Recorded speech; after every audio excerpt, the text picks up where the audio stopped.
let's go ahead and talk about the big news from the AEW aspect. We now have a second show, a 2 hour show, not just a 1 hour show that we can all say is meh.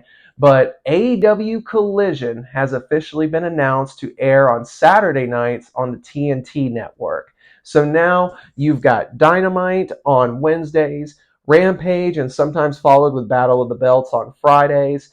Those are two 1 hour shows, or at least a 1 hour show for Rampage. And then we will have AEW Collision on Saturday nights. And it is supposed to be bringing back big stars like Miro, Andrade El Idolo, and Thunder Rosa have rumoredly all been involved in this project. And as the poster shows, they are supposed to be prominent figures into this television show. FTR is also on that poster, as is the House of Black. But the biggest thing that a lot of people took notice of was the absence of CM Punk on the promo poster, which has rumoredly been the reason that CM Punk is supposed to be coming back to AEW is some form of a roster split.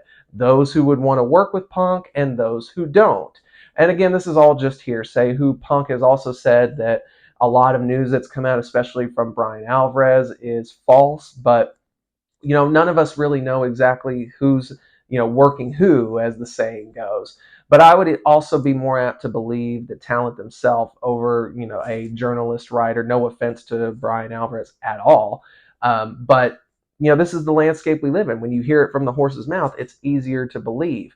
And I know that there's been some stuff that's come out that makes this all in question, with Ace Steel potentially being hired back on. Is he or isn't he? Is he involved with AEW and Collision? Is Punk involved with AEW's Collision or not? TNT said that they do not have, or more specifically, Warner Brothers Discovery, the parent company, said that Punk is not involved with the Collision show at all. But they also haven't announced where this first episode is going to take place on Saturday. I believe it was June 17th, 17th or 18th, one of the two.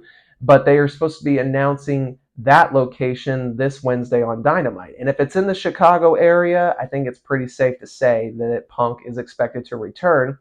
But many people, specifically Eric Bischoff, has wondered if this is a good move for AEW, considering that in WCW, when they were on the TNT network, it was the network or the company as a whole, Turner Media, that wanted a second 2 hour show, which is how we got Thunder in WCW, which Eric went on record as to say was a bad move for WCW. He really felt that the 2 hour Thunder show was a detriment to WCW. And honestly, when you go back and watch the first episode of Thunder, which was a 3 hour show, and then you see how Thunder was treated for its entire runtime, it really was earmarked as the B show that really didn't have a whole lot going for it in terms of having great matches, great action. They really didn't do what WWE would do with SmackDown when they would bring SmackDown to a weekly television audience in September of 99.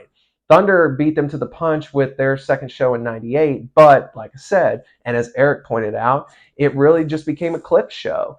So there's just a lot of questions as to whether this is a smart decision or not. Are you going to spread your roster thin? Is this going to be a roster split of sorts between the aforementioned people that are in favor of Punk coming back versus the people who are not? The Elite would control Dynamite, whereas the Punk Collision would be on Collision. So I don't know. There's a lot of questions, and I hope for the best with AEW. No matter what kind of criticisms or whatever you want to call them I might have in terms of AEW and if they're making the right moves or not, obviously something is going right for them with the All In London show, having the sales with tickets that they have now. That's going to be a big show. With the new show on TNT, AEW Collision, they're doing things right. And by the way, that logo is obviously a throwback to the WCW Nitro logo, but I also see a little hint of WCW Saturday Night in there where they had like the mechanical doors and their logo behind the actual Saturday Night and WCW logo. I kind of see that with the surrounding of the Collision word. If you see what I'm talking about, please let me know that I'm not the only one who sees it.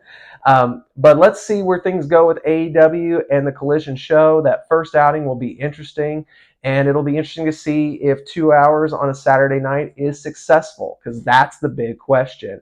Most 18 to 49-year-olds, or specifically 18 to about 25 or 30-year-olds, which is the main demographic for AEW, usually don't do sit-ins on a Saturday night. But with the way things have gone since the pandemic, maybe that's changed. We'll see.